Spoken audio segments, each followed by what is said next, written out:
The Angry Chicken is a production of Amove TV. Bookmark amove.tv for more gaming and esports shows. The Angry Chicken is directly supported by listeners like you via patreon.com/TAC. Everyone, get in here!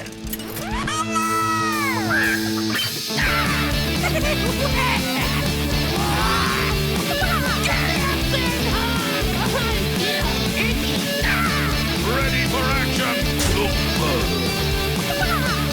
I've got the beast in my sight. A podcast about Hearthstone, Heroes of Warcraft. This is The Angry Chicken.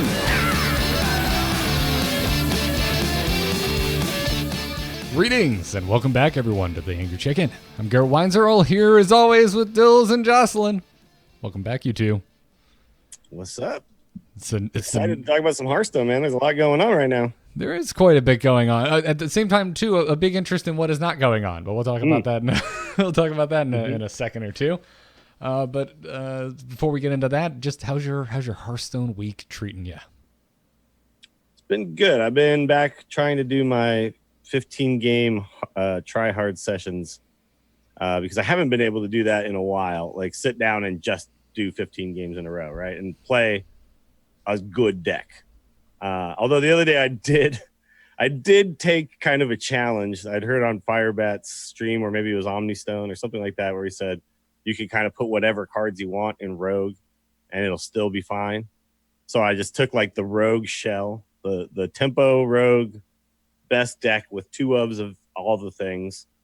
And I took that and then I said, okay, well, let's take a bunch of stuff out and then throw in some crap, some memes and some whatever. And can we still win? And yes, you can. Did you name it Crap Rogue? No, I did try a couple different things. So first I put in the Tack Noswhisker espionage package, trying to get like the dream of the Tack Innervate academic espionage, and then fill your hand with 1-cost spells and stuff. That never really happened because more often than not I just killed my opponent before we got to that point. Then I tried out what did I do? Oh, I put in Barista Lynchen and Togwaggle, and I did that thing. And then again, I would just kill my opponent with Waggle Pick and charging stuff and evil miscreant things. So yeah, I think that's the reasoning why he was saying that, is like you can throw in all sorts of weird stuff, but it's really just that core package that's just so good and so far above everything else that it doesn't really matter. You don't get to the weird stuff. So I don't know. It's awkward. It made me feel kind of bad. I was like, damn it. I was kind of hoping that I would struggle with these like I wonder but yeah. about other decks though over the history of Hearthstone that killed their opponents early, if this would also be true for them, because really this is what you're describing is more of an exercise in, well, if a deck wins by turn 8, all that really matters is that you draw well, because the later stuff is I guess the idea though is you could put cards into your deck that then essentially are dead cards when you draw them, and the deck is still good enough, right? So it's like you can have like half a hand compared to your opponent, and the deck is still good enough. And yeah, probably you could take like, Undertaker Death Rattle Hunter, and then throw in like Yogg Saron or something that doesn't fit at all, and it'd be fine as long as you still drew the kind of starter package of Undertaker into Haunted Creeper into whatever, you know what I mean? So that, I think that's like the thing, because usually a deck needs to be kind of lean and mean, right? All 30 cards need to be pretty good. The fact that like half the cards in your deck can be pretty good and then the other half can be totally bad and you're still fine it was an eye opener for me anyway. I definitely assumed that the deck would fall flat on its face when it had half a hand. I would have 3 cards that were good and 2 cards that were dead, and the 3 cards that were good were still good enough to win the game, right? Yeah. That's absurd, sir. Well, thank you for doing the research for us. I appreciate you putting in log hours at the Hearthstone Laboratory. That's what I'm here for. Yeah, got to do that science. What about you, Joss? How you doing? Good. I've just been working on getting my golden classes. So I've got a couple of classes now that are somewhere between 400 and 450. So I'm just not caring about win rate and just trying to get those last 50-ish wins. Are there any that are giving you a particularly hard time trying to lock up those wins?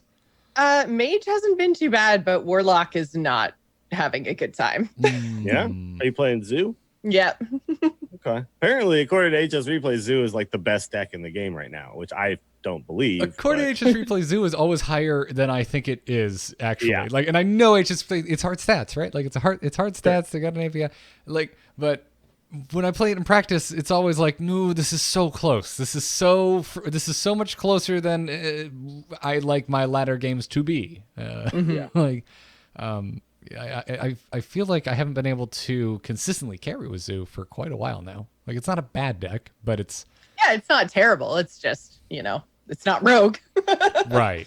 Yeah. It does okay against Rogue because it goes wide, right? And Rogue's one of its, like right now, Rogue isn't running Fan of Knives. So going wide with a bunch of 1 health minions is actually fine to do against them.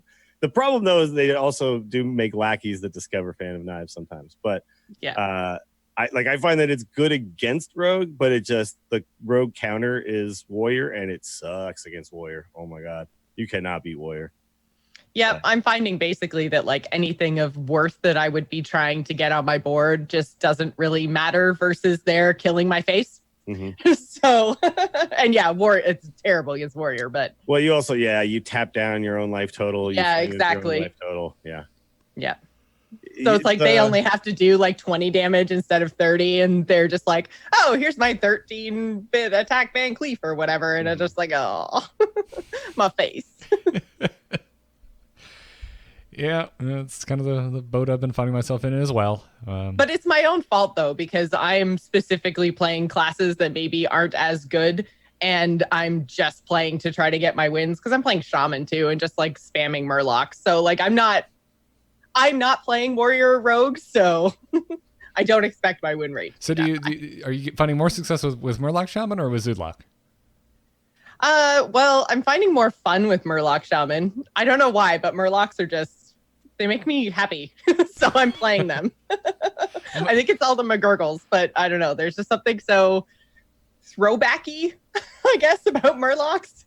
I think the Murloc Shaman is really good right now, but the best version of it is the one that doesn't run just Murlocs. Have you seen there's like a version that runs Thunderhead and like Zap and stuff to try to like be more of just like you get the Murloc thing going, but then you're also tokeny as well, so you don't rely purely on Murloc synergy. You still can also just like kind of go wide. Like it even has I think Reign of Toads in it and stuff like that. It does, but that's too try-hardy for me. I'm just spamming Murlocs. I have not seen this one, and I'm looking at it right now, and this is fascinating. Yeah, it's really good. I've lost to it many times.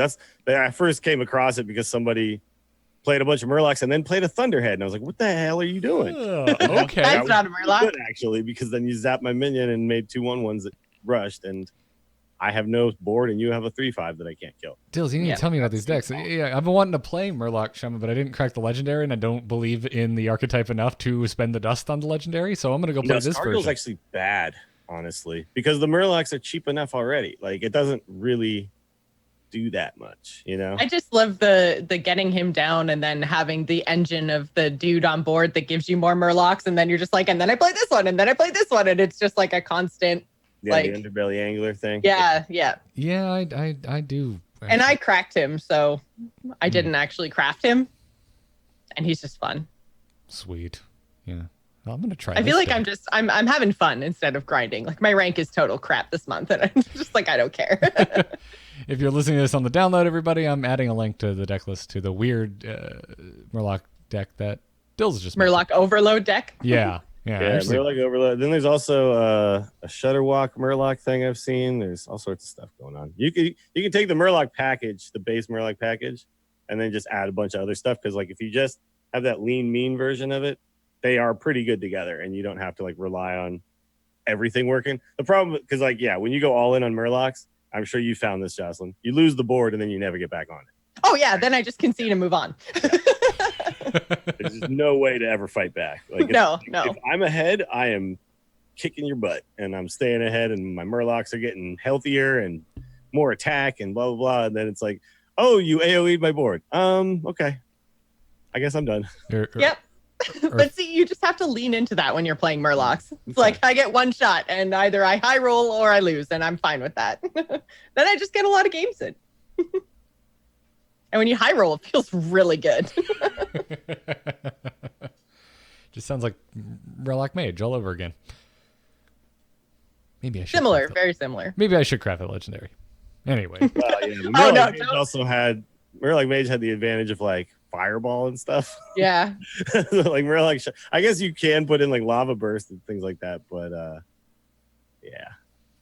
Murloc Mage was just able to burn you out after just a little bit of damage, right? Yeah. Like I hit you in the face for 3 turns, and then after that, I don't care about my board. About the board, yeah. Yeah, lava burst not as good, but it's something you could play with. Anyways, lots happening around the new single player that we'll be getting very soon. So let's move into this week's news and talk about it. Good news, everyone!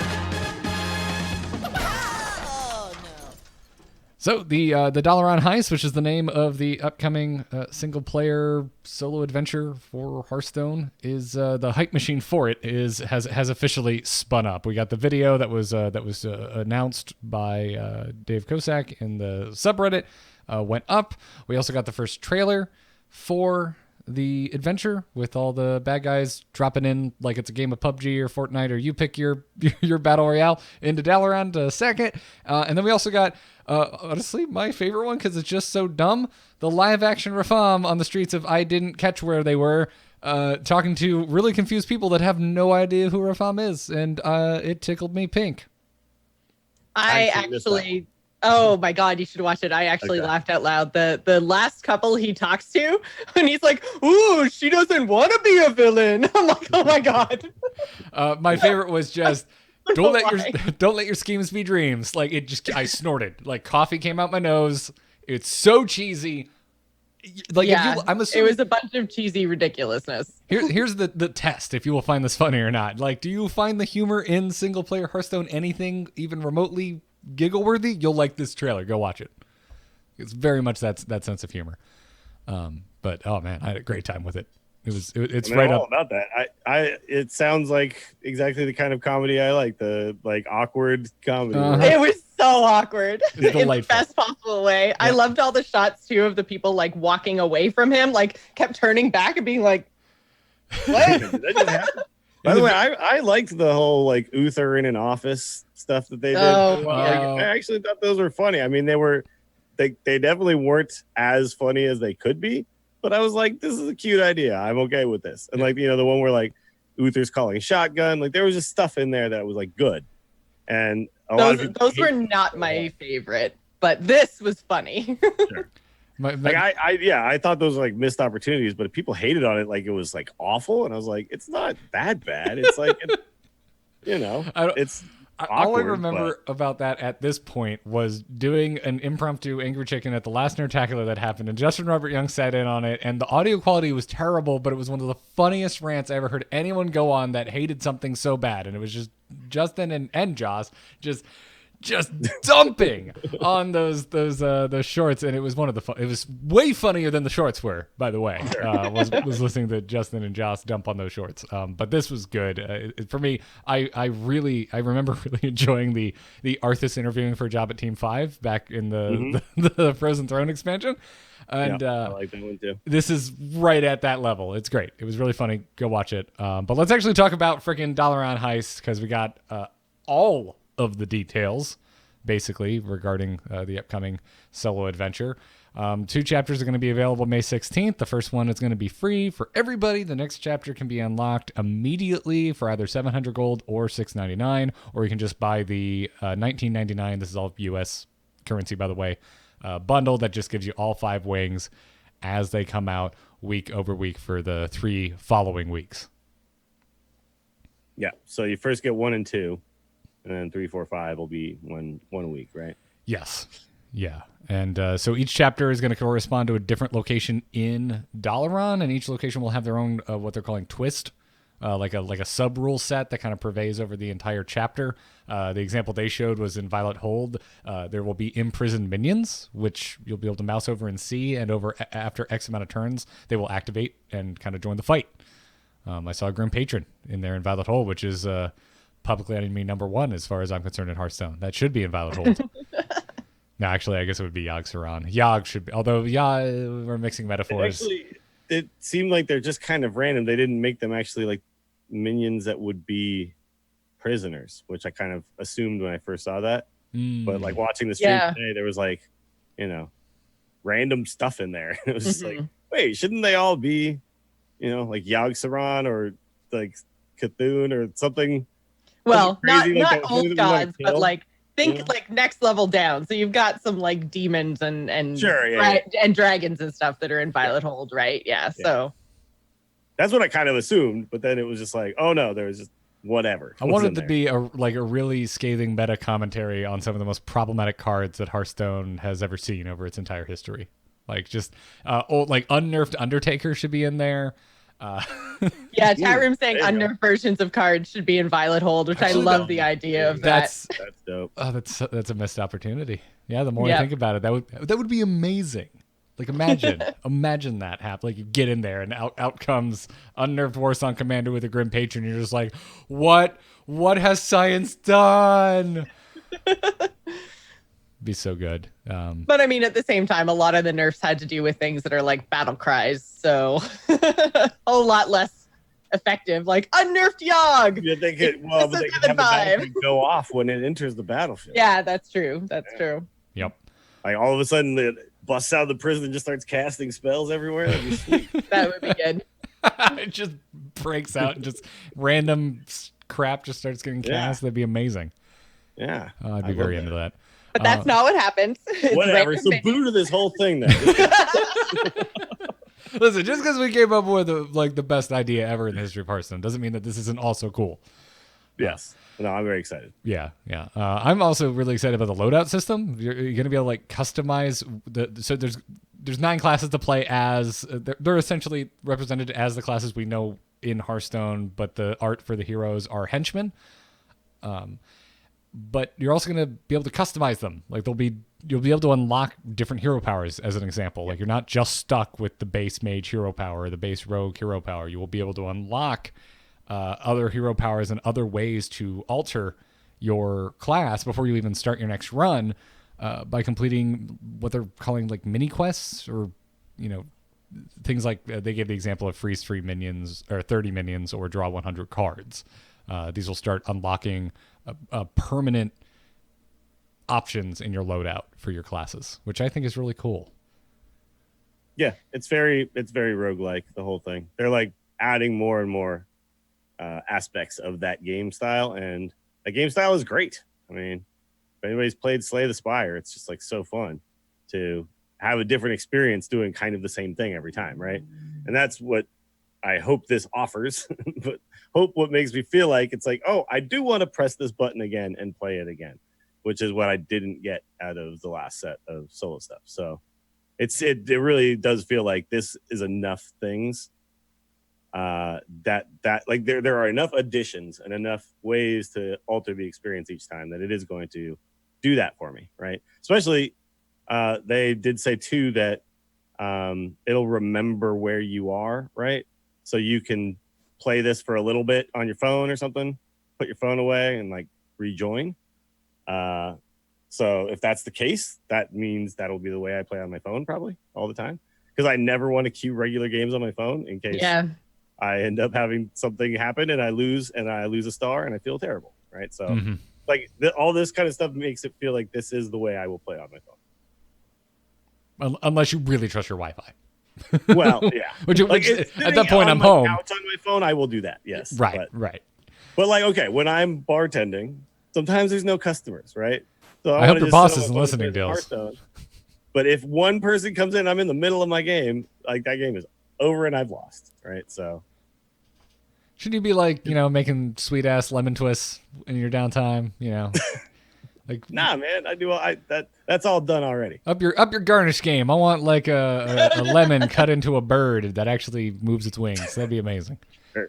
I should be spending my time cutting the pith out of all of my lime wedges here. Right? There you go. There you go.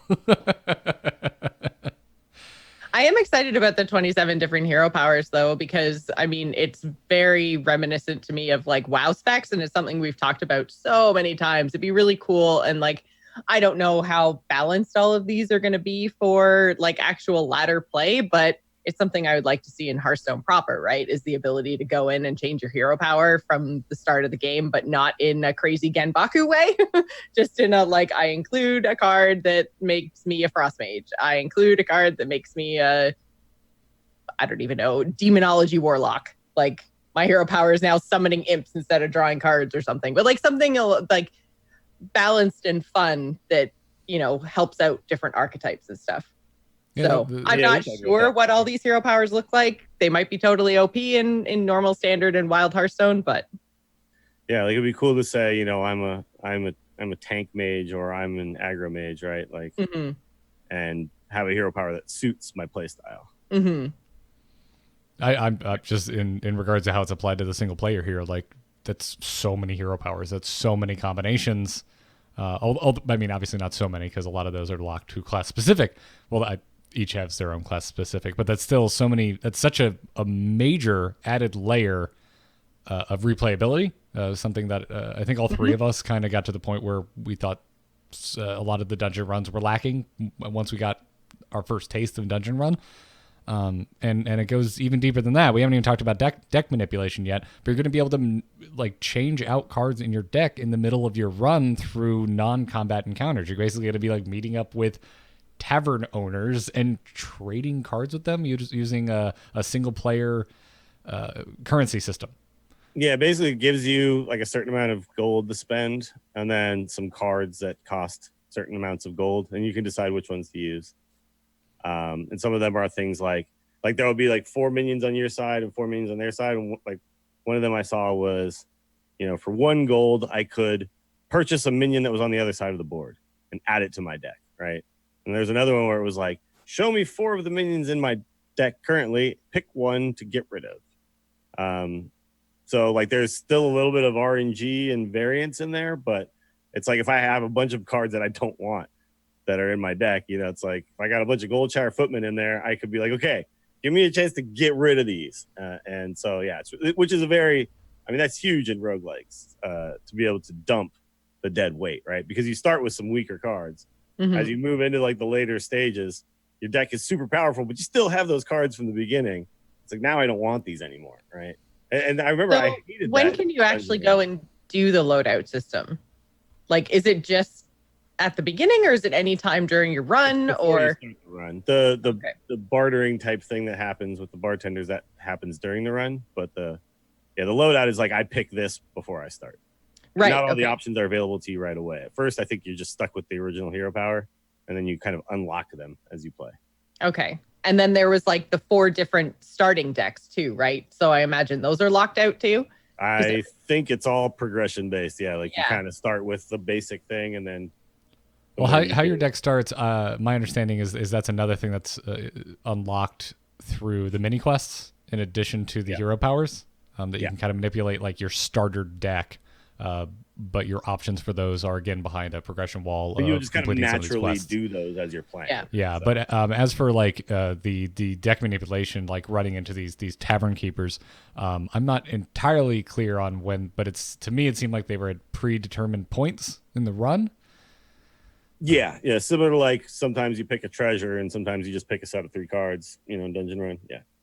Yeah, after a certain amount of bosses. Some of that nature, but you have but this is again a much deeper kind of added layer of customizing of your deck, which is it's like everything's turned up to 11, right? So like as I was watching, it was just like there's so many decision points, right? And what was really cool though too is that by the end your deck is super powerful. Like one of the problems that I always had with the stuff is that I would crush we've talked about it. I would crush the first 7 bosses, and then the 8th boss would be just impossible, right? Yeah, because the stuff that it did was either, you know, good for your deck or bad for your deck. But either way, it was very polarizing by the end. Either you went minions and then they punish minions, or you went spells and they punish minions, and you're like, haha, I win.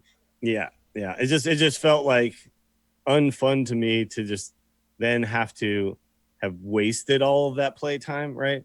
But in this one, it seems like you get to the end and my God, your deck is insane. And that's cool because I wanted to feel really powerful. Like I wanted to feel powerful and then play against somebody really powerful. But sometimes it just felt like there was just an imbalance in that. It didn't work out. Like the difficulty jump from the 7th boss to the 8th boss was so stupid. Well, do you actually get to see, like, if you're going into the bartender change your deck spot, do you get to see who the next up boss is? Well, I think now they're just in a set order, right? Because I thought they were just in a set order because it's like, but I don't know. I might be wrong. It can't be. There's 75 bosses total. Oh, okay. 75 unique bosses, so there's still random. Well, I thought it was like they were doing it like a dungeon, like the old school single player stuff, you know, like where you like I fight all these bosses, but you're right, 75 bosses. There's still some RNG in there, huh? That's fine as long as I don't know, as long as you're super powerful. So like the thing that we're talking about could still potentially happen, but you'll have less like dead draws and less crap in your deck. Well, also if I've then completed some quests throughout those 7 bosses or whatever, then I feel like I still did something.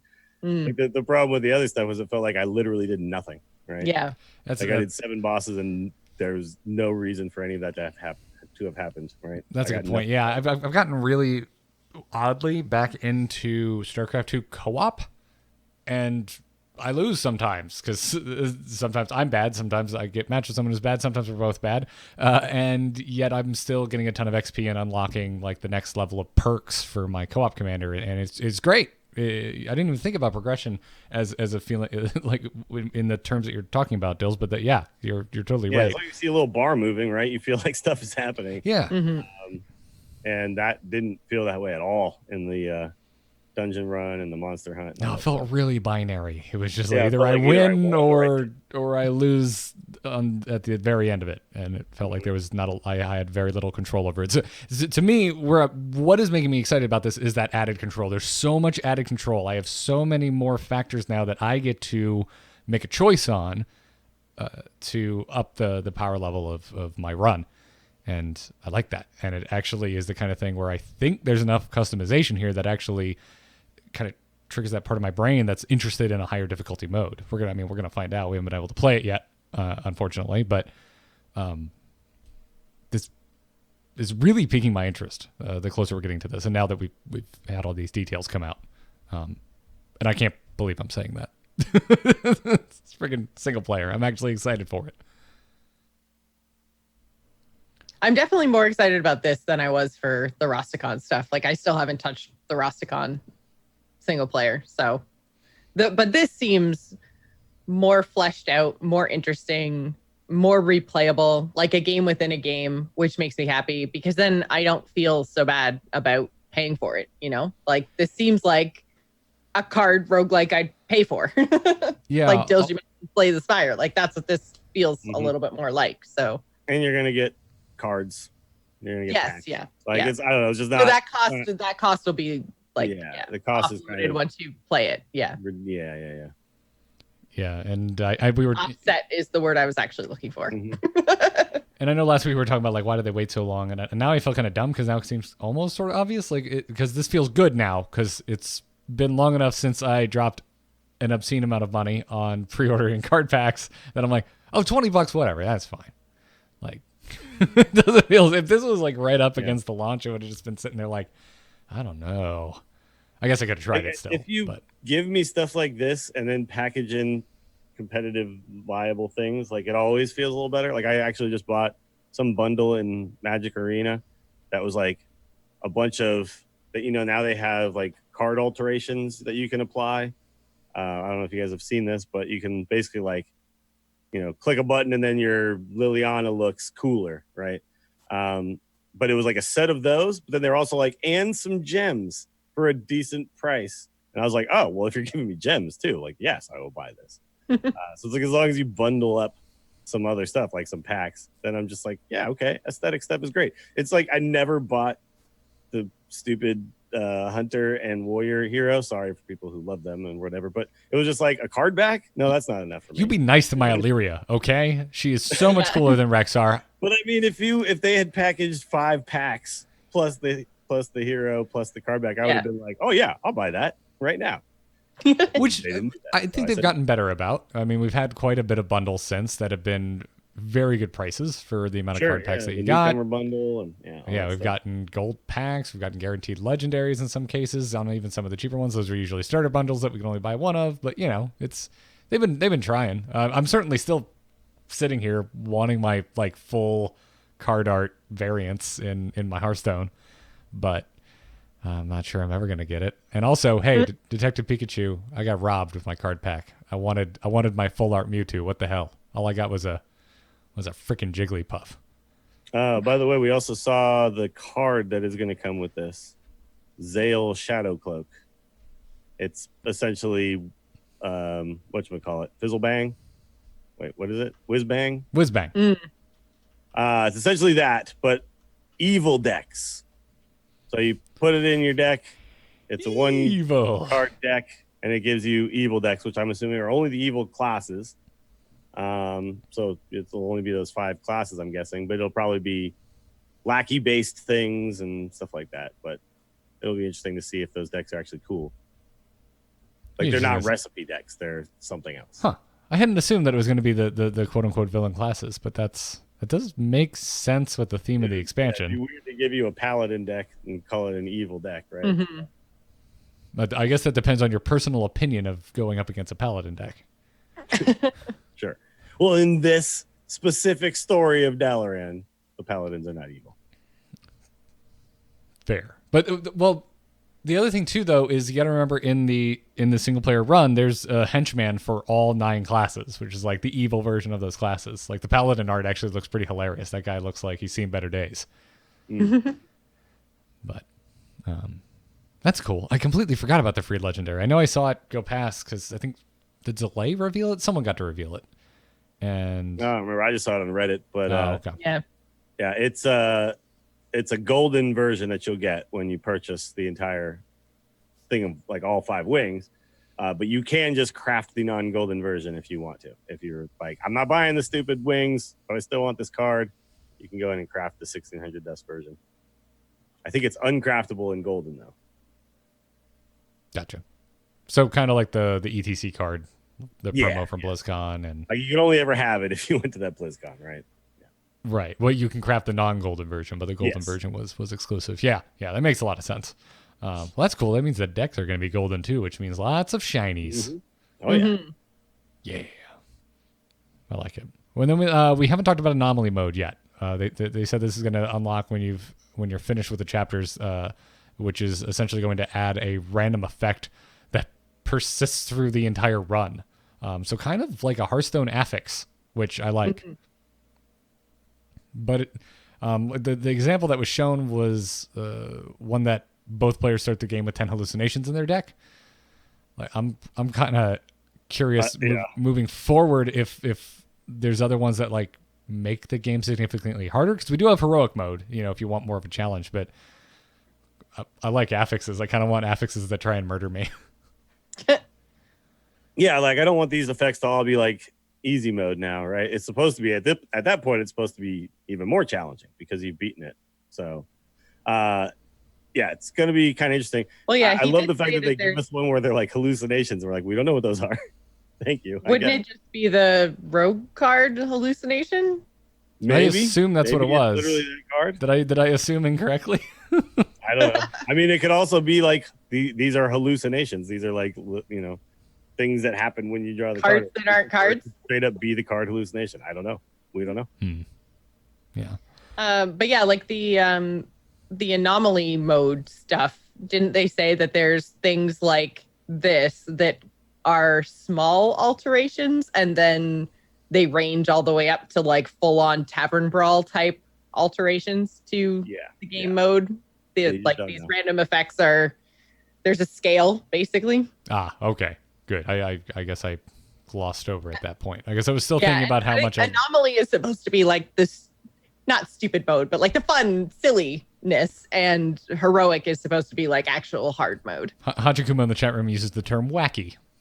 There you go, wacky. Wacky mode. Okay, fair. Yeah, it's supposed to be the thing that gets you to push the button again, right? So, Yeah. Now do this, and then do it like this. This is gonna destroy you. want anomaly hard mode, where all of the anomalies are really hard to get around. I'm looking forward to having normal and heroic again in single player content. I am as long as normal's not too easy, but I like when there's multiple difficulties. Yeah, in this way, when there's so many decision points, so many things that change, unlocking, and it'll be interesting to see if you have to like re-unlock everything in heroic mode. So like if I unlock all the hero powers in normal, then they're not available to me in heroic. It just, that to me would be interesting too. Yeah, that's where I stand. More replayability, right? Yeah, it looks fun. I'm ready to play it, and it comes out Thursday. So sweet. Don't have to wait too long. So, anyways, we got links to all of the things we talked about here, including the amazing Rafam recruiting video. Go watch it. Do yourself a favor, please. Also, I want to. It's also called Part 1, right? So I didn't notice that. There will be more. I just copy and pasted the title. I didn't actually read it. Oh my god. Yes, I want more. I'm guessing that like either Rafam will be hitting the streets again, or maybe we'll get Hagatha out there, maybe a Dr. Boom. I wouldn't mind seeing all the evil characters going out into the world. I'm assuming they're going to have to do the ones that their mouths don't move. Yeah. For costume reasons. You could do Dr. Boom with it. Like, did you watch the cinematic he got? He's got like Iron Man helmet going on, but Dr. Boom version. Like, you could do that, and his mouth wouldn't have to move. You could hide the whole face. I like these costumes, and I want them for personal reasons. Yeah, the Rafam costume was pretty awesome. Yeah, it's good. But moving away from Dalaran Heist, the other kind of big topic this week is it's not really news because it's kind of a lack of news. Is a lot of us are kind of wondering where balance changes are, and Dills, you wanted to kind of just bat around ideas of what cards we would like to see get adjusted if balance changes did hit the game right now. Yeah, I mean, I think a lot of people have their own ideas about what should happen, or I mean, obviously, like people are talking a lot about Rogue. That's just everyone's like, okay, Rogue should be changed. But it is, they set that kind of precedent that they could make changes really fast in the last expansion, right? And now we're a month plus into this one, and we have seen nothing or heard nothing. So people are getting like, I think, a little restless and just a little curious.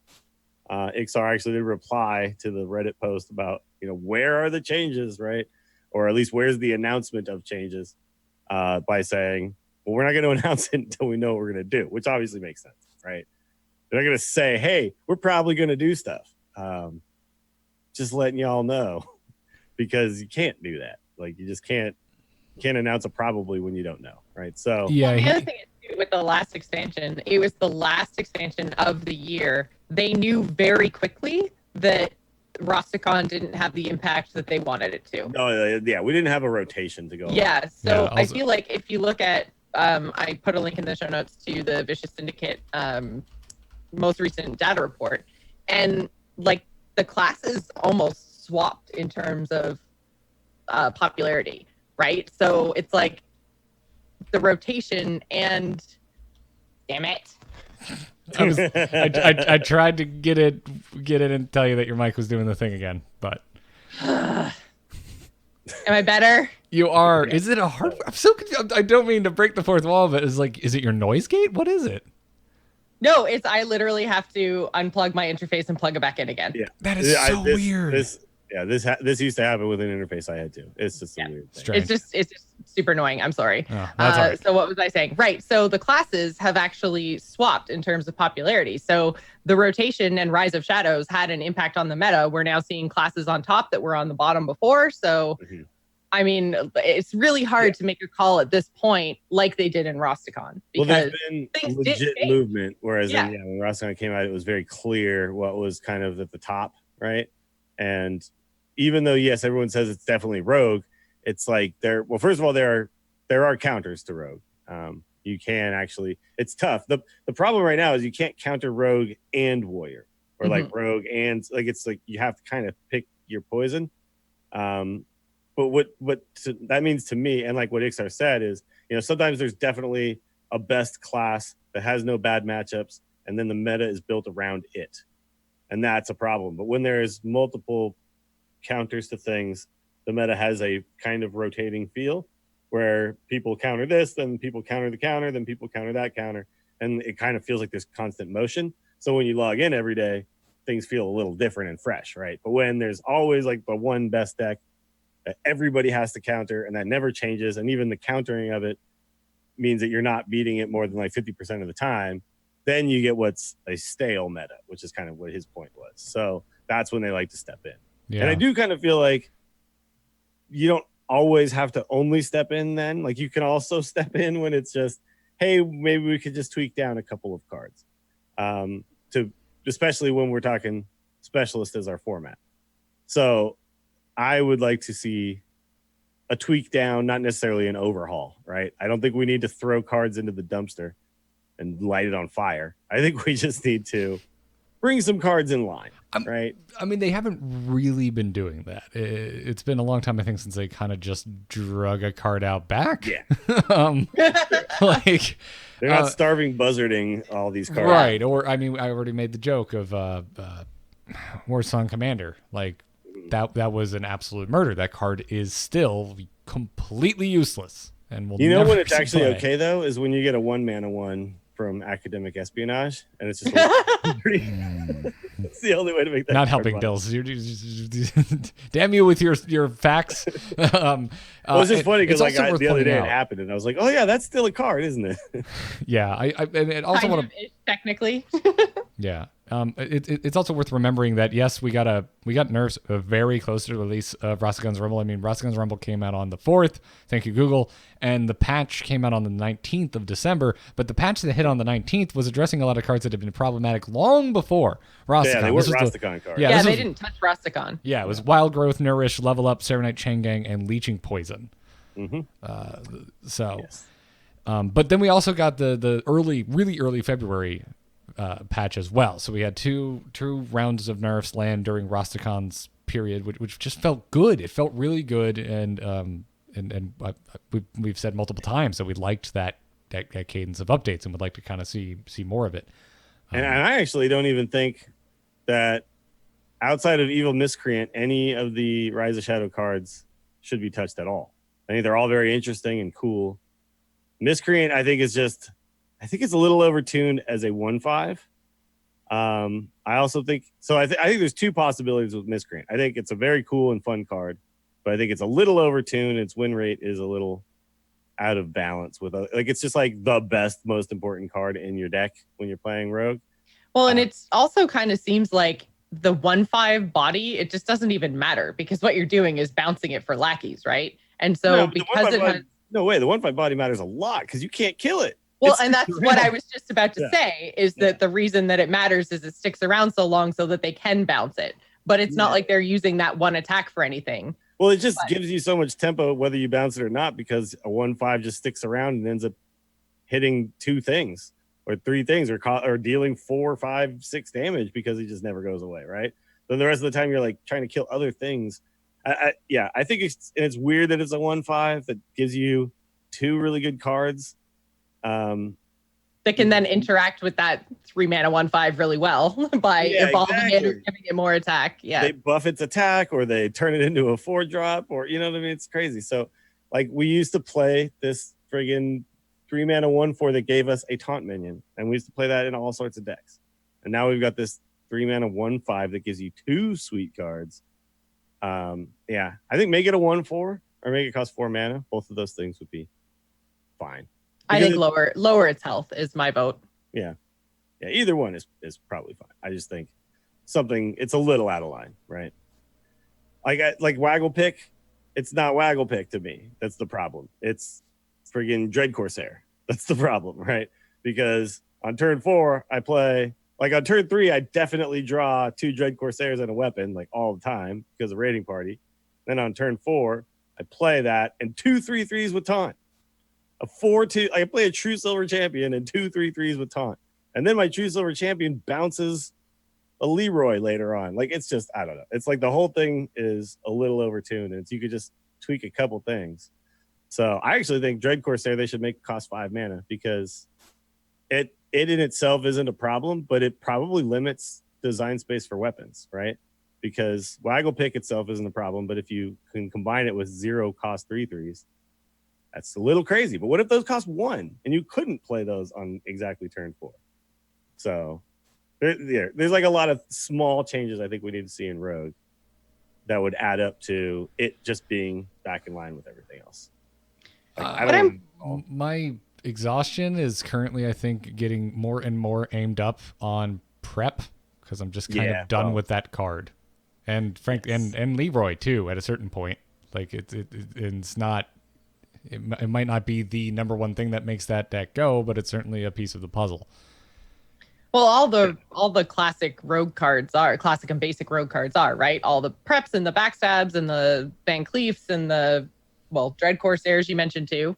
Like there's a lot in that core of rogue that's just always been there, always going to be there, really powerful, maybe should be sent to wild or changed. Yeah, that's the thing is like, I kind of agree with Ixar here. Like I'm looking at him like, yeah, like, I don't think it's completely egregious. It's going to feel egregious, I think, once we all start watching a lot of specialist tournaments. If there's just the same decks constantly at the top and being shown, but at home, I think I see a pretty healthy mix of decks on the ladder. Yes, certainly. If I look at stats, I see a lot of rogue. But Joss? Well, I was going to say that kind of brings up the point of like, what do we want them to balance around? Because like you said, the ladder right now seems for the most part healthy. I mean, it's not as healthy the higher up into legend you get, then the more dominant it is of just a game between rogues and warriors. But for the most part, for the full spectrum of the ladder, I'm seeing a lot of different stuff being played, a lot of people having a lot of fun. And so do we want them to balance around the entire ladder? Do we want them to balance the legend ladder? Or do we want them to balance specialists like their esport that most of us aren't going to play, but that a lot of us will probably watch? Because I think there's like different decisions to be made depending on what part of the game you want to balance around. Well, I think the answer is that they need to take all of it into account and do what they think is best for the most people. And I think that's what they do. But more and more I look at this, I'm like, man, I don't really disagree with anything XR is saying here. I think this all makes a lot of sense. It's cool that he mentions, hey, we are looking at rogue. Like we have a target. But we don't know what we're going to do yet. But all of this just keeps, for me, coming back up. Classic and basic cards are problematic. And it's not something I think they can change right now. Like, we can also sit here and have, I think, kind of deep, nuanced conversations about what could be done about a classic and basic set.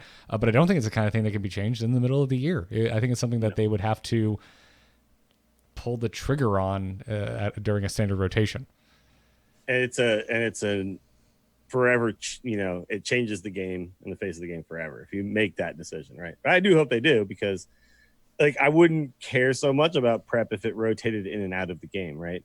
But like right now we're at a point where we have, on turn 3 I can prep Raiding Party Van Cleef, and then on turn 4 Waggle Pick double 3/3s with Taunt. Like it's just like that's far and above the power level of what any other class can do.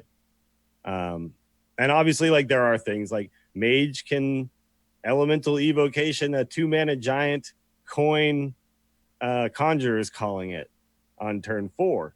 That's insane when you can do that, right? That doesn't happen very often. It's very hard to attain. It feels like the prep Raiding Party Van Cleef Waggle Pick double 3/3 themes. It just happens so often. It happens all the freaking time because of how these cards are all put together and the synergies that you get.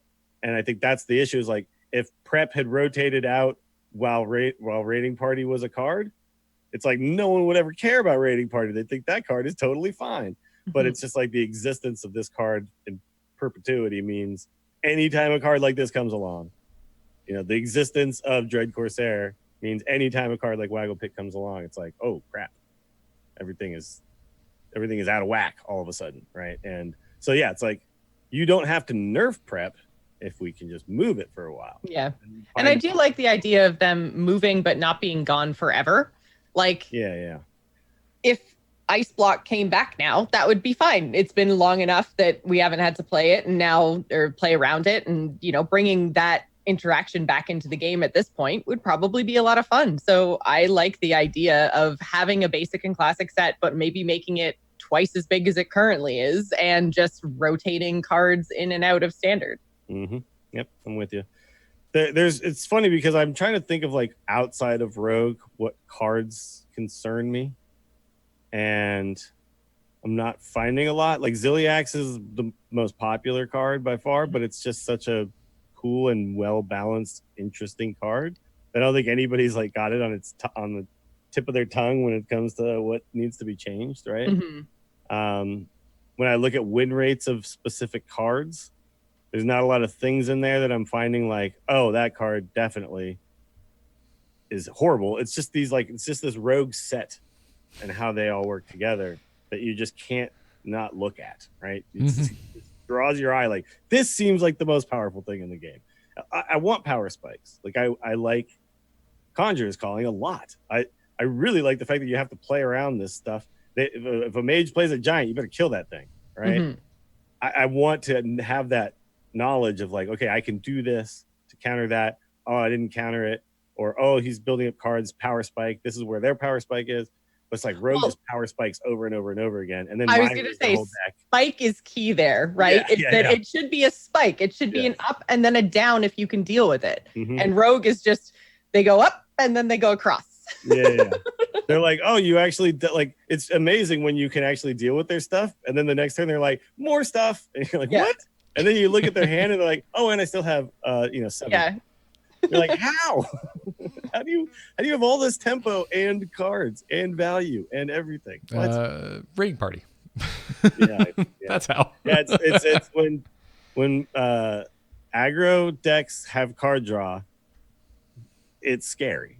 Mm-hmm. Yeah, it shores up the traditional weakness of the archetype. Mm-hmm. Yes. Unless you're a warlock, but that puts it like, I think our Zulok conversation puts this whole thing in a nice, neat frame. Like, sure. you've got a class that can draw as many damn cards as they feel like it, and it's still not as good as Rogue doing the aggro thing. I'm trying to think of the card that exists in Magic, in Red deck or whatever, that like just no one else off. On this show can help you with that. Risk factor. Okay, so anybody who plays Magic, so Red deck wins or whatever has been a mono red has been an archetype forever, and essentially it was, I shoot you in the face with what are like lightning bolts or whatever, which are called lightning strike, whatever. Okay, essentially they cross bolt you or whatever in your face a lot. There's now a card called Risk Factor where they can now point it at your face, and then you can decide to take 4 damage or let them draw 3 cards. And by the way, you could jumpstart it, which means you could do it again. It's like Twin Spell, but you have to discard a card, right? So anyway, it's like, oh, I either take 4 damage and probably die to you, or I let you draw 3 more cards that I probably die to. And you're like, why is this card in this deck? Like, this shouldn't. That's the way I feel about some of these rogue things, right? When you watch a rogue just play a waggle pick and just hit your face and ignore your minions, you're like, hey, aren't we supposed to be playing for the board here? I'm still at 30 life. What are you doing? And then you realize, oh, it's just because their hand is gonna kill you, right? And you're like, I get it now. I get what's happening. To the face. Yeah. So it's, feels bad. It feels bad. It's what Ixar said too in the reply was, sometimes they change a card not based on win rate, but because it feels bad. Yeah, so, which they've said in the past. But I'm glad he brought it up again. Yeah. Yes, it's important. It's not a bad thing that it was brought up again. So, yeah, those are our thoughts. I'm sure something will change. I don't expect anything as drastic as a basic or classic overhaul, but some will get tweaked at some point, and small tweaks would do it. I think like just any of the stuff that we mentioned here. And we'd probably start to feel better about things. Oh, the other card, actually, there is one card, Dr. Boom, the hero card, Dr. Boom. It feels like when warriors play that card on curve, like the game has just ended because of the rush to mech thing, right? Like the hero powers are all like that. That part of the card is very interesting, but the mechs having rush is just like, holy crap! I cannot win this game anymore because all their removal is also removal, right? It's like double. Like you just can never have a minion ever again. Well, and that brings up another interesting balance conversation because Boom was not a problem when all the other hero cards were in the game, when we had Ongoro and everything else. Like last year's meta required Boom to be at that power level. So it becomes an interesting conversation of whether we should take the previous year's 3 sets of cards and do a giant balance adjustment with the standard rotation, because we're going to lose all the things that it was designed to combat, right? Like Boom was up here because the meta was up here, then everything rotates and the cards go down here, but Boom's still up here. Sure. So, you know, like I think that there's a conversation to be had there about having a big, giant 3 expansion wide balance patch that comes in with the standard rotation to bring everything else in line. Yeah, it would be very interesting, right? But I think one of the things that they like to do, though, is they like to let cards that maybe weren't as powerful become powerful for a while. It's just then you have to be ready to tune them when it's proper, right? I think. So, I think it's proper to tune Dr. Boom as well. I like it. It's a cool card. It's just, my God, that whole thing where they all have rush. It's just like, oh my God. And there's so many more mechs now too. Like they do this and you get rush on all your mechs. What? It would be cool if there was if that was spread out across more classes, so it kind of shifted the meta into a like wanting to play higher health minions, so you can actually get something to stick. But it's only warriors, so it just kind of lays a thick layer of icing on top of the already polarized matchup that warriors have had, honestly, and even going back to the previous meta, warrior was really polarized last meta, more because of odd than anything else, but still. Yeah.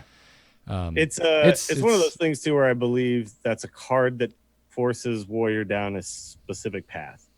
Like, why would I ever play anything but a control warrior with mechs in it when I have this card available to me? I think it's a really good point. Why would I ever try out something else? Yeah, right? So. Yeah, and I think that's why we're talking about this deck, and that's why we're talking about Rogue, because we're going to talk about Mech Hunter today, and you know what? There's other hunters that are really popular right now. 3 viable hunters right now, like legit viable hunters, and that's cool. That's where a class should be, right? Yeah.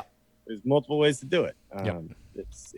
So anyway, I'm hopeful that something will be announced soon. I'm glad to see, like, when that post was made, there was initially no response to it at all, and I was really glad to see XR pop his head in there because I just like to hear from all the, XR especially, but I like to hear from all the devs as often as possible and see them having that back and forth. I think that's really what that post was about, was like, hey, where's our back and forth or whatever, more than I'm whining about how there's no announcement. And then we got the back and forth. So it was just like, hey, look at this. Wow, we did it. I was also expecting them to be. Reddit. Wow. I was starting to expect them to get quiet on anything that wasn't single player too. So I think this was really good timing for XR to kind of get in here and have and drop this comment. So because I started to think, I'm like, oh, if we haven't seen them already, boy, it's probably just going to be quiet at least until single player launches and they get all that hype out of the way. So then, but now we've ACT is over. We're starting to move into the Grandmaster stuff. Do you want to make the changes in the middle of the Grandmaster stuff, or do you want to do it before they start? Man, timing feels right. I was entertaining the idea of going to the Vegas event, and turns out, y'all, really expensive to fly to Vegas and back to Florida at the beginning of summer. Really? It's excruciating. It's like $600. I would think it would be cheaper in the summer because it's so dang hot. I would think so too. Katie and I were batting this back and forth. We think it might be the return trip to Florida because summer and beaches and summer in Florida, people want to go there for some reason. Because usually flights to Vegas are really cheap. It's death outside. Yeah. Usually flights to Vegas are super cheap, and that's why I was like, oh, I should go. It's probably like $200 or whatever miles I happen to have in the bottom of my pocket. I could probably go. No, not even close. So. Bumps me out. Wanted to go to the first event, but anyways, before we move into strategy and talk about Mech Hunter, we have a sponsor to thank today, and it is MeUndies. They are back. You probably spend a lot of time in your underwear, folks, and even if you don't, to all my commandos out there, I would say give MeUndies a chance. It feels like you're commando when you're wearing MeUndies, by the way. If any underwear would convert a commando, it would be MeUndies. Mm-hmm. They should turn that into a tagline, by the way. Converting commandos. Converting commandos. That's sweet. One pair of undies at a time. But MeUndies.com/TAC. You should go there right now. Go check them out. Go check out their lovely underwear, but also their lounge pants. I was just going to say, dude, I saw some new stuff that they got, and it looks so good. I just got some new stuff that they got. They've got apparently a Star Wars license, and they just sent me Star Wars lounge pants with disco dancing stormtrooper print on it. The Death Star is a disco ball, and there's little dancing stormtroopers all over it. And I already knew this because I have a pair of lounge pants that I got for Christmas from MeUndies. They are the most comfortable damn pair. I always call them pajama pants. They call them lounge pants, but the most comfortable, like PJ walk around the house, or if you work from home, I like to call my uniform I've ever owned. Super, super comfy. Could sit in them all day. So go check them out. Lots of fun prints available over at MeUndies.com/TAC. On top of all of this, they have a great listener offer for our listeners.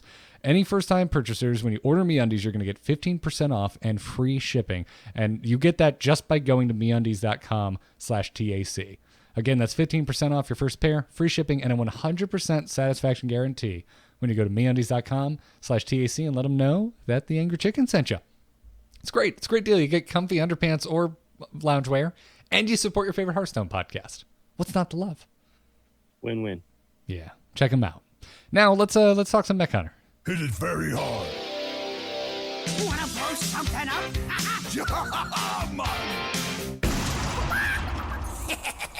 Time to pay. So we've made passing remarks about Mech Hunter for 2 weeks in a row now. So here it is. We're finally going to deep dive this sucker. We've even got questions from folks in our patron Discord, which you can get access to by going to patreon.com/TAC. And I love this deck. I like this deck a lot. This is one of those popular decks that just clicks for me, even though every now and then I draw poorly and I get flashbacks to Mech Mage. Yeah, I mean, it definitely has. It's this I think is the aggro deck that does have the fizzle out properly in the way that aggro decks are supposed to, right? If you don't get the job done quickly, you can definitely run out of steam with this deck. But that being said, it does do the job quickly, and it's right now in a pretty good spot because of its ability to beat Warrior. So it's kind of even against Rogue. I think it's like a 50-50 matchup against Rogue, but it beats Warrior. So it's like if you're trying to climb, that's kind of what you're looking for, right? Like, I need something that's good here against a popular thing, but then doesn't just outright lose to other popular thing. And that's where this deck kind of falls. So it's a good option. Also, the games are quick. Mm-hmm. You have a lot of counterplay and interesting decision making with this deck, I think, too, which is very cool. What to magnetize, when not to magnetize, like all that kind of stuff, very skill based. And so while it may look like, oh, brain dead, hit you in the face aggro, there's tons of small decisions that if you get wrong are the things that make you run out of the steam. Oh, right? totally. Magnetic just by itself is such a big deciding factor of this. Do I want to buff or do I want to go wide? Yeah. So it's a really, really interesting deck. And then it also has this kind of sick game-winning combo of Missile Launcher Venomizer. It's like the dream combo, right? Where you put a Venomizer on your Missile Launcher and then nothing can ever live ever again. They have to kill it, but they can never, ever play a minion. Yeah, it's so gross. It's also a way to just win the game if you've propagated the board with enough bombs. Sure. Yeah. You can kill your own bombs with it. Also, by the way, you cannot play minions ever again. Yeah. As well. Except bombs. But you've got you've got a 6/6 though, right? Yeah, at least. Dealing one least extra the at the end of the 6/6. turn. You're smashing their face. You can magnetize to it. Like the other day, I won a game because I got this combo off. For one turn, they weren't able to kill it, and then they couldn't play anything either, right? Like if the opponent can't kill it with spells or rush minions or something, they also can't develop. So it's just like checkmate almost, right? So I had this happen, and then I like Zilliaxed onto it and just was like, oh, and now I'm also life gaining. And I was just like, this is so disgusting. Because not only was it life gaining when it hit stuff, but if my opponent played anything or if I played bombs, the missiles were life gain bombs, right? Like I was back to full health by the time I won the game. So yeah, it's gross, super gross. Did you?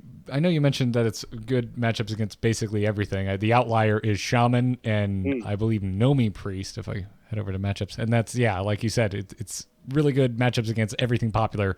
Shaman is not particularly popular right now, apparently, unless you're Jocelyn.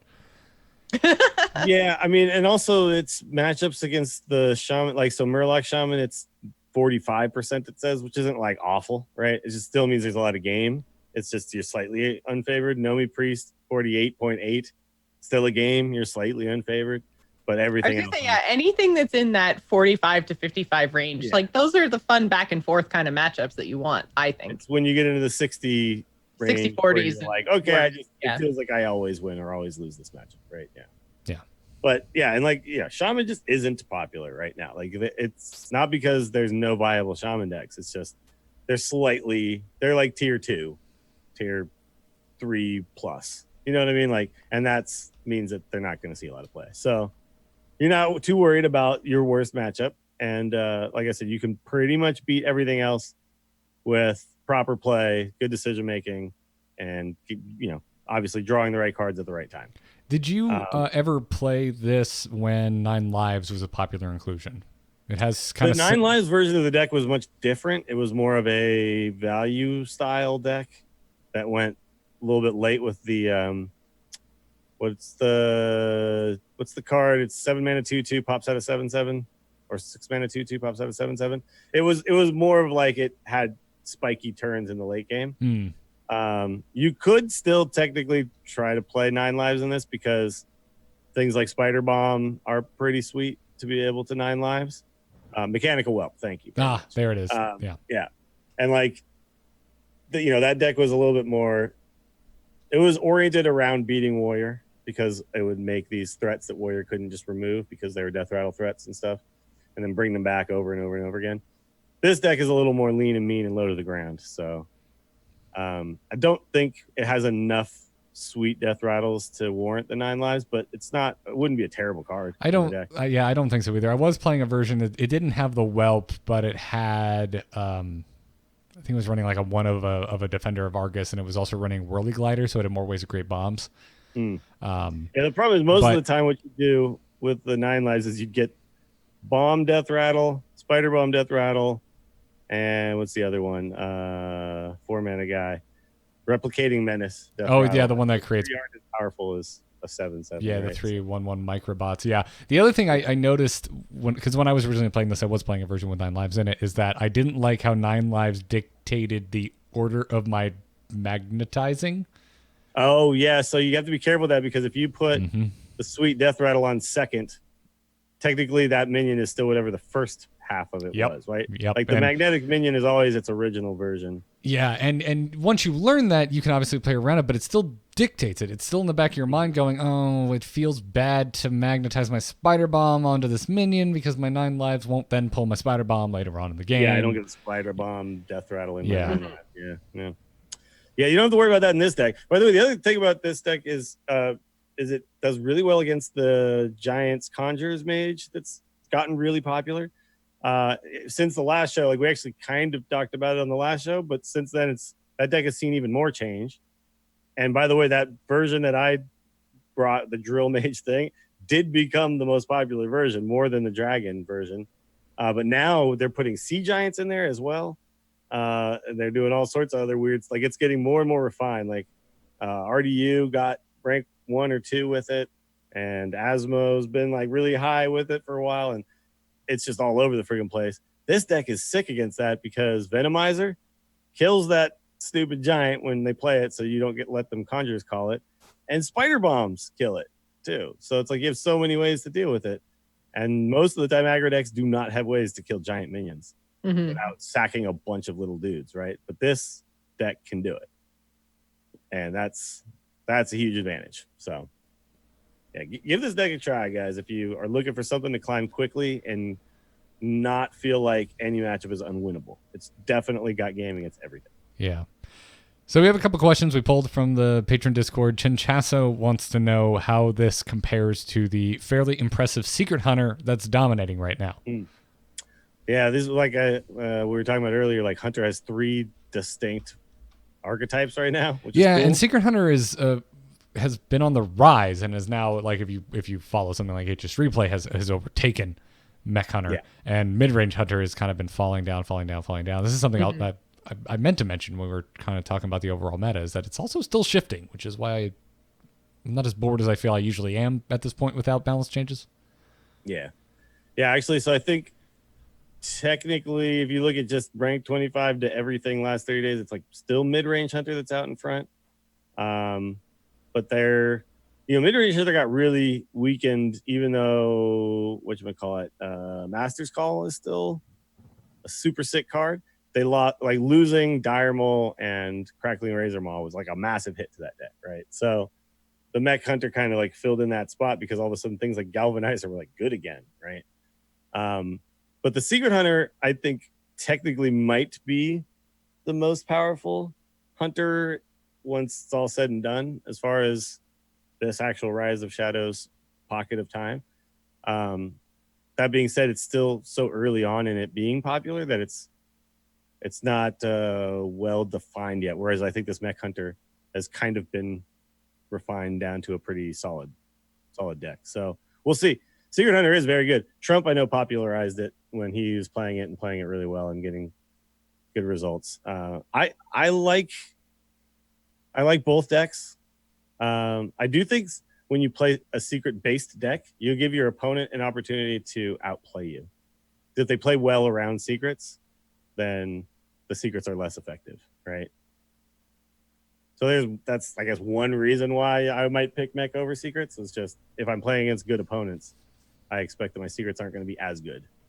But if you're in lower ranks, you might just punish everybody who doesn't know what to do. Yeah, when secrets happen. Yeah, the secret deck, looking at matchups again, has just as good, if not better, matchups. But we're kind of splitting hairs with how good the matchups are between these two archetypes. It does short up strongly against Shaman and Tempo Rogue. Yeah, then it trades that in for having weak matchup against Druid. Yeah, so I guess it would depend on how much Druid you're seeing. Yeah, how much Druid are you seeing? Yeah. I don't think anybody's seeing too much Druid. No, they pop up every now and then. Mm-hmm. Tokens. It's a good deck, but it's not that popular, which is weird. I mean, I still do see it, but it's very strange how I think it should be more out there, I feel like Token is one of the more popular, I use this term lightly because there's quite a bit of epics, but relatively affordable decks right now. Yeah, that's true. Actually, if you look at HS Replay, they say it's the most popular deck. I would disagree with that, not from my experience. Maybe at lower ranks you see a ton of it, right? Because it might be because it gets hard countered by things like Warrior, but Warrior is not cheap, so at lower ranks it might be less played, and so a Token Druid could definitely be really good down there. So I think Token Druid historically does very well against Warrior. Not currently with double Warpath and stuff. With the way that Warpath plays, it's a lot different than a lot of the other old removal, because you can break the first round of tokens plus kill the Death Rattle. Fair. Because it doesn't all happen at once. It's happens in stages. So I think people play the matchup wrong too, because you need to pressure them back, right? You can't remove and sit back. You have to remove in tempo, and you can do both in Warrior. So, by the way, there's also now, I don't know if you've seen, the spell Zerker is now in the Warriors, so that they can deal with multiple Nomi boards. So you spell Zerker plus Warpath, and then the spell Zerker then makes your second Warpath deal 3, and so you can actually kill 6 health things or whatever. It's crazy. It's crazy how fast things change, and you're just I remember the first time I saw that happen, a Warrior just dropped the spell Zerker on me, and I was like, what the hell? Why would you put this in your deck? And then I started to realize, oh yeah, Nomi. I haven't seen that, and I just typed in spell Zerker to see most popular deck with it, and apparently the most popular deck with it on HS Replay is a freaking Mecha'thun Warrior with over 14,000 games logged and a almost 55% win rate. What is happening? Yeah, because the Mecha'thun is to beat the other Warriors. Yeah. Yeah. And it can rush too. So if you've got anything big on your side of the board, they just run the Mecha'thun into it and win. The decks I play don't usually stick around long enough to see that happen, I guess. Sure.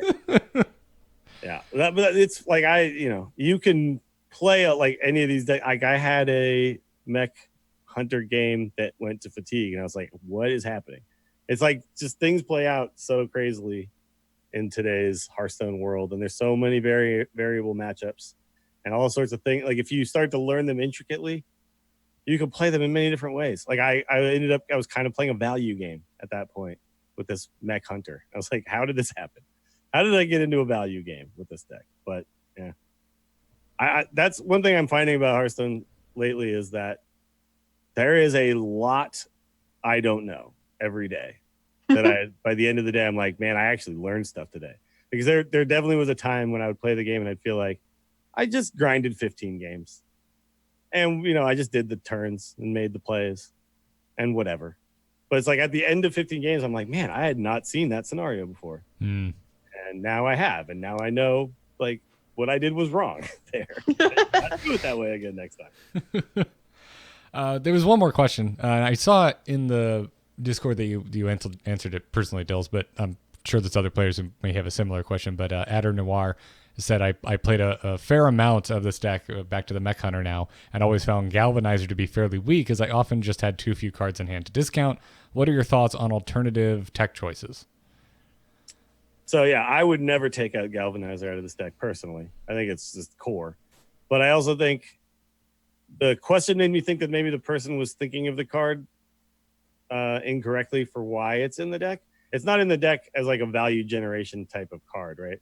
Like you don't need to hit, like if you think of like Thaurissan, you were always like trying to hit like 7-8 cards with it because you're trying to then pull off some sick combo, right? But Galvanizer is literally here just to be like, I play it on 2, then on 3 I get to play a 4-drop mech instead of a 3-drop mech.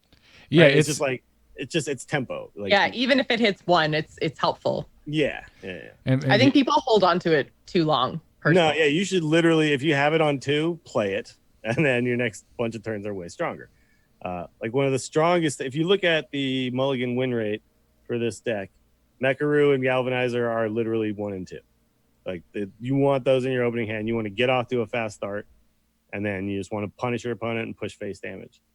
So I'm like, imagine like the Mecharoo into Galvanizer into Replicating Menace, magneticing onto the Galvanizer. Like imagine that start. It's like, what are you going to do against that, right? You're just going to lose. The opponent's going to lose. So yeah, you want to think about it in that way. It's like it allows you to get off to these really fast starts that outpace your opponent in a tempo style. It creates your curve. Yeah, and a powerful one at that. It's like a round. Yeah, or Explodinator on 3. It's like now I've got Goblin Bombs and a 3/2 body, and I can magnetize to something on turn 4, which now on turn 4 is a war gear, right? Like yeah. That's out of control.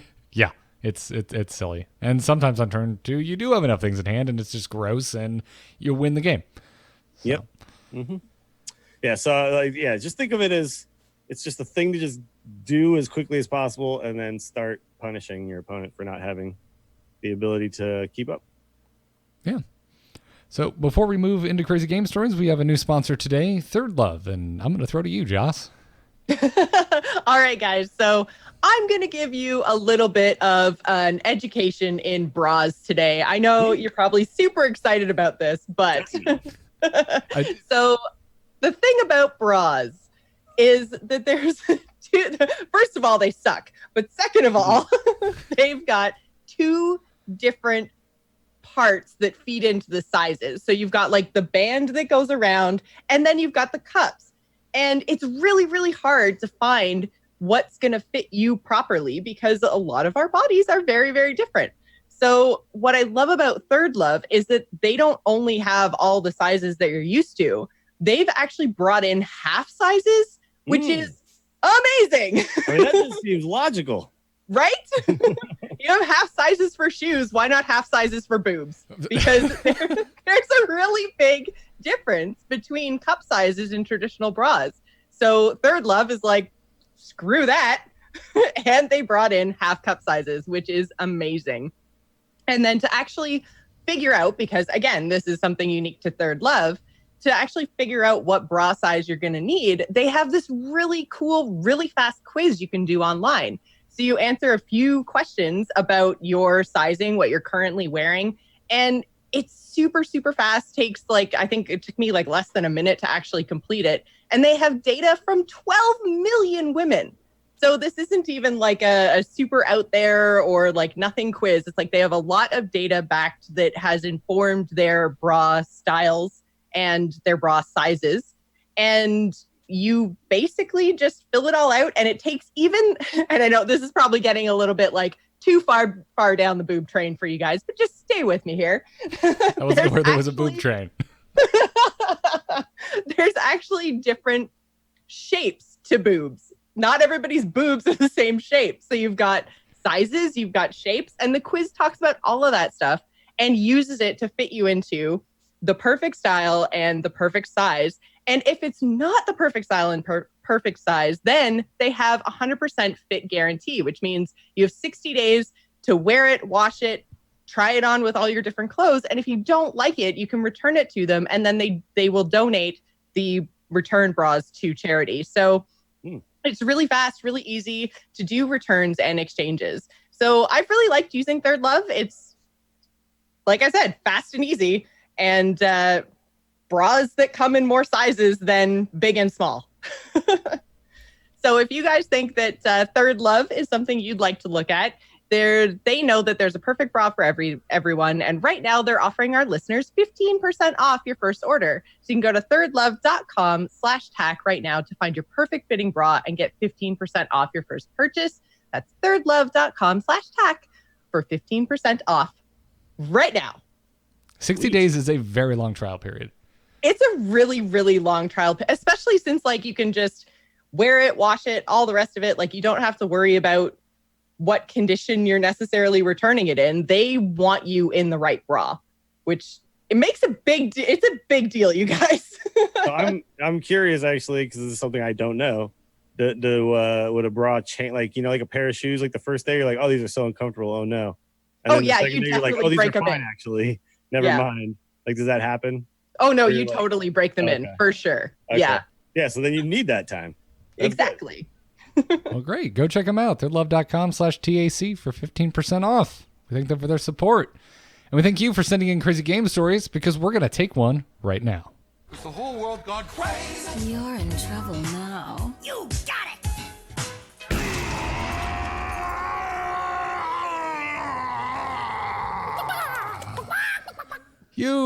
Yes, you can send your crazy game stories to tacpodcast@gmail.com. Brandon writes in, says, hello, Cluckin' Crew. Sounds like a Dropkick Murphys song. So this is this story is less, I was about to start singing The Fresh Prince. This story is way less about winning and losing and more about two people living the meme dreams. So I am playing a variant of Milkshake Priest in Wild. Yeah. Dills, you know what? I'm going to pass this over to you. Sure. You can pick it up here. This is clearly a Dill story. Yeah, so playing a variant of Milkshake Priest and Wild. My opponent is playing something I had not seen. It is a Dead Man's Hand Warrior with Hakar and Elise Starseeker. That whenever you see Dead Man's Hand and you're playing Milkshake, you immediately go, oh no. Because my deck doesn't have a win condition. So if we're going to fatigue, it's gonna I've done this matchup. I Archbishop you, and then you Dead Man's Hand, and I'm like, and then I Dead Man's Hand, and then you Dead Man's Hand. Anyway, let's see what happens here. Essentially, he tries to generate a ton of the Corrupted Blood cards into his deck, and then has the out of converting them into legendaries with the Golden Monkey. Sweet. Honestly, it probably works really well, except when your opponent steals 3 copies of Elise and starts planning to play the same way. This guy knows how to milkshake. By the end of the game, which we both just stopped trying to kill each other and just tried to play all of our legendary minions, we have seen 3 Elises, 3 Yogs, 2 Cthuns, a Darkness, Avianas, Baron Geddons, and even a Whizbang. We have swapped decks with each other, stolen cards, all sorts of nonsense. The game went 20 rounds of actual competition and 23 more turns of just pure insanity and watching to see what the other was going to do. This is what I always hope to find in Wild, and tonight it provided. Hell yeah. I love that there's not a specific, this thing happened. It's just, it was chaos. You should have been there. That's the story. And I've had this happen many a time. And it makes me sad when I queue in Wild with this super fun, sweet deck, and then I just get run over by odd paladin or big priest just big priests me, and I'm like, man, is there anybody else out there having fun? So I let this guy down. Someone else having fun. Hell yeah. Well, you found your brothers in arms. Yep. In I arms. actually 2 nights ago, something like that, I just had randomly was like switched over to WoW because I was like done tryharding, and I was like, oh, I haven't made the milkshake deck or Rise of Shadows, and so I started doing it, and I think it might actually be at a time and place where it's somewhat okay again, because there's a lot of Reno decks in Wild right now, and the Reno decks with their value generation and stuff are that's exactly the kind of deck that I want to play against with a milkshake deck. So yeah, if you're scared to get out there and milkshake, try it right now. It seems like a good time. Although I am at like rank 9 or 10 or something like that, so I'm in that perfect like middle ground where like no one's really tryharding because we don't have legend aspirations, and we're not super low, so it's like it's like everybody has probably a lot of cards, plays a decent amount of Hearthstone. It's a good spot to be. There's no delusions of grandeur, just mucking up the joint. Mm-hmm. That's good. Well, thanks for your email, Brendan. You can write in, by the way, everyone, to tacpodcast@gmail.com if you want to be a part of the show. If you're supporting us over at patreon.com/TAC, first off, thank you. But you can also attach your Discord information to your Patreon account, and you will automatically be added in to the Angry Chicken Discord channel for our patrons. And you can drop us messages in there and just skip the inbox entirely. Speaking of which, we want to thank those of you supporting us over at patreon.com/TAC, because you've decided that even though the show goes out for free, that you will subscribe to the show and support the three of us week in and week out. So thank you very much. And to some of our newer patrons, thank you to Jamie B. Skinny Pothos is how I will choose to pronounce that, and Prakash. Thank you. Thank you for the support, everybody. And check out patreon.com/TAC if you like our show and you want to support us. Now let's wrap things up by cracking open the inbox and taking a question. Hello? Hello, it's me. Hello. Just quickly, do you get my message? Yep. Oh. Hello, brother. Send your emails to the same place, tacpodcast@gmail.com, or drop a question in the patron Discord. Alexis writes in and says, hello, feral fowls. That's what covers the street in Key West, by the way. Feral fowls as far as the eye can see. And since you eat outside, you spend a lot of your time looking at chickens while you eat, because they want your food, and they know you're going to give it to them. Chickens, like actual chickens. I thought you meant like, I don't know, ducks or geese or pigeons even. Nope. I don't know. There are wild chickens all over. Actual chickens. Yep, all over the Florida Keys, but especially in Key West. My God, it's wonderful. It's every July when I disappear for a week, go look at my Instagram, because there's always like at least 4 videos of chickens or roosters wherever I happen to get lunch. So, yeah. Anyway, Alexis says, hello, feral fowls. I am very excited about Rise of Shadows and how it plays heavily on nostalgia. Dr. Boom, Rafam, Old Gods, etc. I am excited as a lot of eras of Hearthstone are being revisited, which is great for players like me who missed part of it. I joined after Ungoro. However, I feel there is a lot of negativity in the community towards the game. Quote, the game is dying is a common trend since Year of the Raven, and it is getting frustrating. While the game isn't perfect, that negativity towards the game feels toxic, almost like a self-fulfilling prophecy. What do you guys think about that communal negativity, and how do you deal with it if it affects you? Well, Alexis, I think I have fueled that negativity at times, if I'm being honest. I don't think I've ever said that. Which would be an effect on you, right? Like, yes, yeah, but it's not. I don't read the Reddit a lot. I tend to stay off of it unless there's something has gotten so big that it has kind of pulled me over there, or I see blue replies. And I definitely don't read the official forums. That way, madness lies. So, no, a lot of that is my own kind of opinions. Like I think all three of us at one point or another are pretty well documented at this point as thinking that Hearthstone hasn't done enough in its time since launch to grow the game and evolve. And I still stand by that, but I don't think the game is dying. Like that's something that has shown up in basically every game that has ever had a shelf life beyond like story mode. Since what? I said beyond 6 months. Oh, gotcha. I was gonna say like story mode. Like Yeah. everyone loves God of War. You know what you do with that game? You finish it and you put it away. No one goes, God of War is a dead game.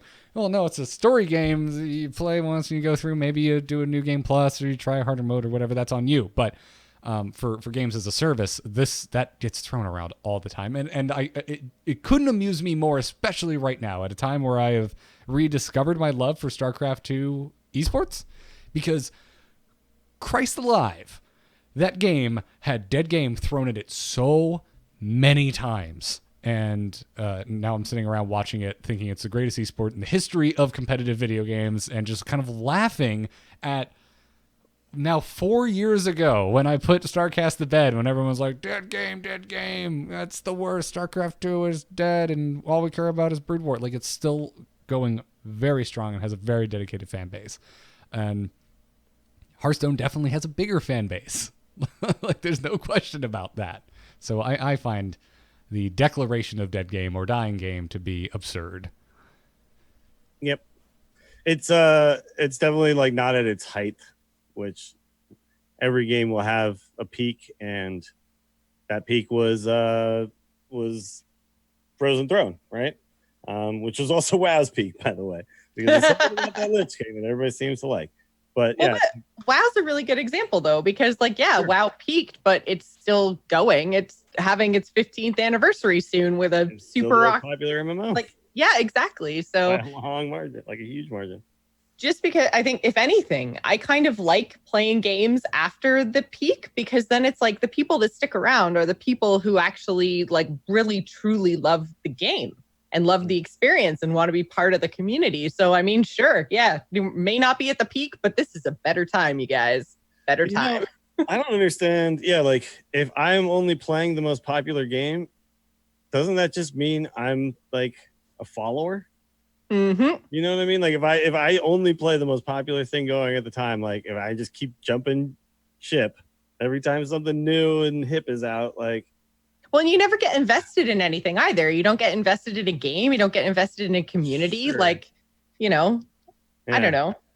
Yeah, I it's like personally, it's like just play the game that you like. Don't worry about if other people are disliking. Like, I don't know. I one of my biggest things is I just hate snobbiness in all walks of life, like when it comes to anything. So like looking down on somebody else because they play a game, or like coming into a chat to say dead game, like those are just people trying to be negative and make other people feel bad about what they're doing.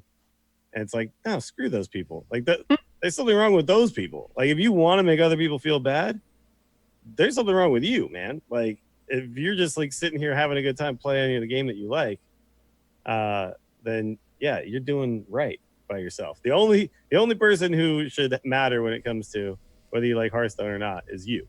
Mm-hmm. You discontinue liking it, then put it down, and it's fine. There's a lot of people who are still having a blast playing it. There's a lot of people who are still seeing all the complexity that I think some people just miss, not because it's not there, but because they are maybe not smart enough to see it. There's a lot going on in this game, and sure, it can get repetitive, sure, it can get grindy, but anything can when you play it, 8 hours a day. 8 hours a day, 7 days a week. Maybe don't do that. Maybe play it a little bit, maybe try playing a different mode, try playing like a different, like there's so much still going on. And for sure, we've been negative about the game because we are, we are kind of in the world where it's our job to criticize and discuss. Well, that's the thing. I think there's about it, right? There's a difference between loving a game and criticizing it to try to make it better, and just straight up being negative and being like, this game sucks crappy, and this game is dead and nobody plays this game and why are you here and blah, blah, blah, blah, blah. So there's a real big difference between constructive criticism and negativity. Yeah, that's absolutely true. And it's 100% true. It's very easy, by the way, to be negative. It's very, very hard to be analytical and critical without being negative, right? It's like you can do the criticizing without being like, you suck. It's like you can do here's what you can do better than what you're doing now, isn't you suck, right? And then there's also you suck. That's out there too. So I don't know.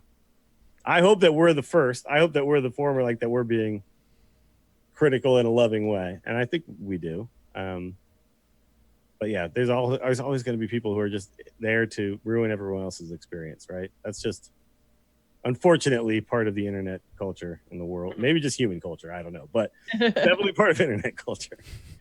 Well, and I think the other thing is too that you can also like ignore people who are being negative for the sake of being negative, but you can also try to seek out the people who are being super positive. Like I think it was Hachikumo in chat room just mentioned Tice. Like I could watch Tice stream Hearthstone for like ever. He is the happiest human I have ever seen. He just like even if he's seen the interaction 100 times, he's just super stoked every time something happens in Hearthstone. Like he is just exudes positivity. And there's lots of other streamers like him as well. So I think like if you're finding the parts of the community you're interacting with to be overly negative, then find parts of the community that are, you know, the opposite end of that spectrum. Seek out the positivity and grow those parts of the community. Yeah. And there's been people who have moved on because they just discontinued liking Hearthstone, like I said, but they didn't move on in like a bad way. Like I think of like Savitz, like who said some things about how he's not having fun anymore. Yeah. And like said, I'm just not having fun with the game anymore, but not that, oh, this game sucks now and anyone who plays it is an idiot. And what are you thinking like doing that? Because I've also seen people do that, like be demeaning on their way out the door.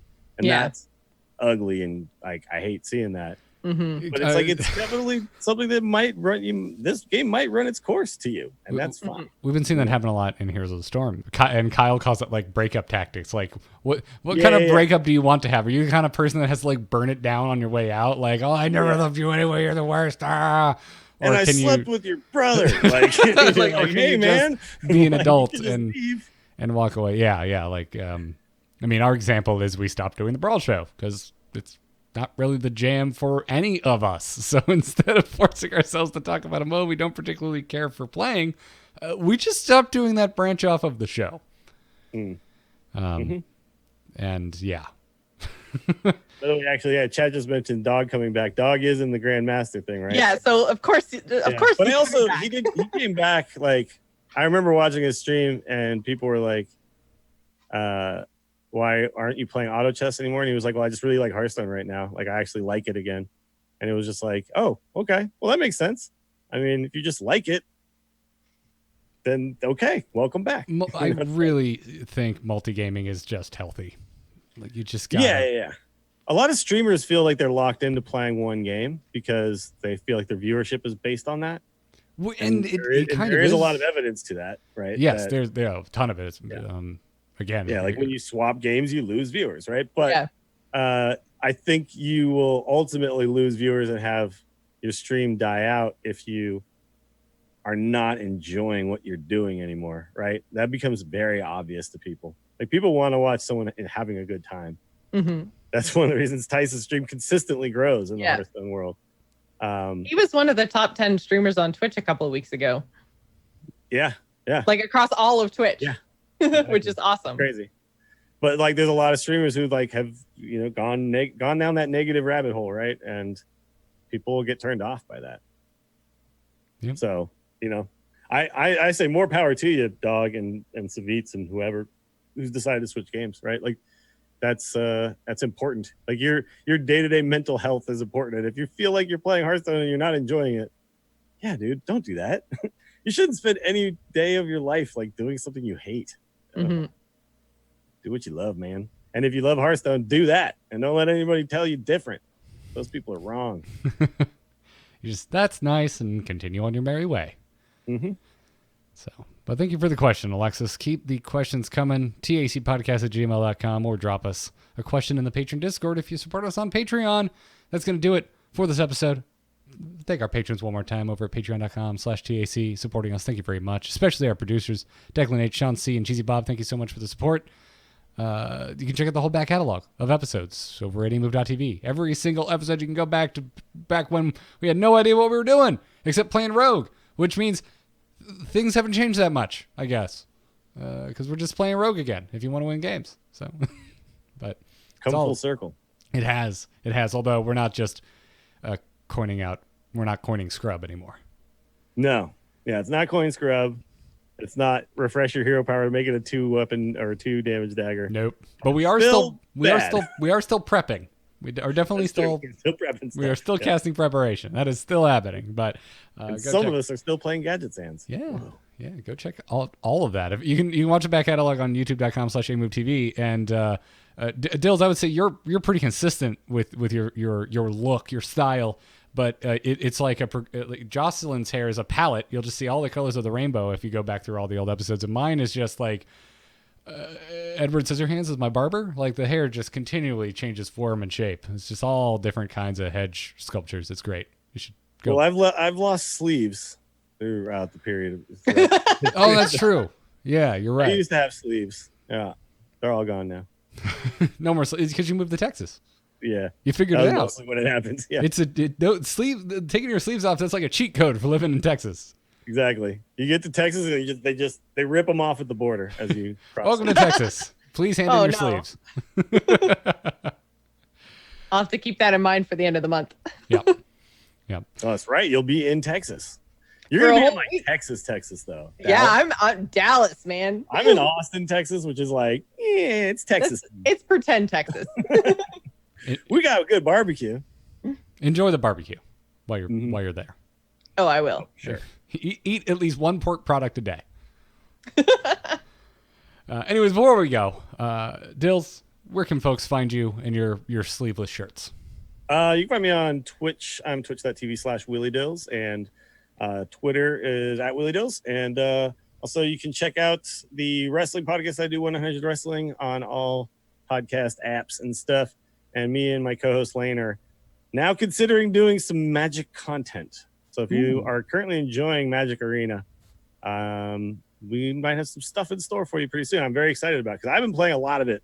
War of the Spark is real good. I don't know if you guys have been playing any of it, but yeah, that game just keeps getting better and better. They keep improving their client, making everything sweet. So you'll see a lot of my streams now will be like Hearthstone transitioning into Magic Arena at some point.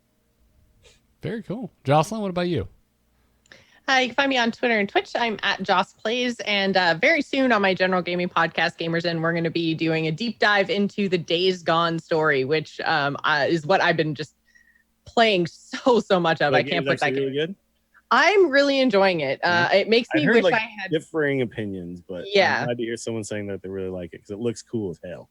And I'm not a person who generally likes zombie stuff. Like I like Walking Dead, okay, but I don't seek out zombie games. I don't play a lot of them. So There's some so people many. are saying, there are so many, and some of them are saying that there's a lot of like zombie tropes in Days Gone, but that doesn't bother me because I don't play a lot of it, so it's newish to me. But yeah, fast zombies are so fun to play against as enemies. Like they're actually scary. So I'm really enjoying it. I don't even know how. I've played over 100 in-game days because that's like Whoa. how many days since the apocalypse is why it's called Days Gone. So there's a constant counter of how many interesting. have gone. So yeah, it starts at like 740. So you start about 2 years after the apocalypse, and now I'm at like 850 something. Yeah, I've played a Damn. lot. All right. I think you're that out. the first overly positive reaction I've heard about that game. I really like it, and the story's pretty cool. So Sweet. yeah, if you want to hear more, check out the Gamers In. Nice. I'm saving my zombie readiness for the sequel to The Last of Us. That's what I'm waiting for. Cannot wait for The Last of Us 2. But in the meantime, I'm having a good time spoiling the crap out of Game of Thrones with you on Embrace of Spoilers, which is back on the old Embrace of Spoilers feed or over on my R2T2 feed. It's on both because I'm taking R2T2 time to do it. So everyone should go check that out. Everything else is at Almost amove.tv. done. It is almost done. We have one episode left. One. Crazy. Almost a decade of my lifetime spent watching this show. Well, not total, but yeah, it's been a fixture for a third of my life, and I'm going to miss it. So go check that out. Embrace the Spoilers. Rubber Podcast can be found. Into the Nexus, still going strong. Still talking about Heroes of the Storm. If you like Anduin, first of all, I forgive you, but he's also playable in Heroes of the Storm. So you can learn all about that over on Into the Nexus. And everything else, amove.tv. Go check it out. It's going to wrap it up for this episode of The Angry Chicken. We'll see you next week after we've actually had a chance to play Dalaran Heist. But until then, chaos be with you. Job's done. Job's done. Yeah.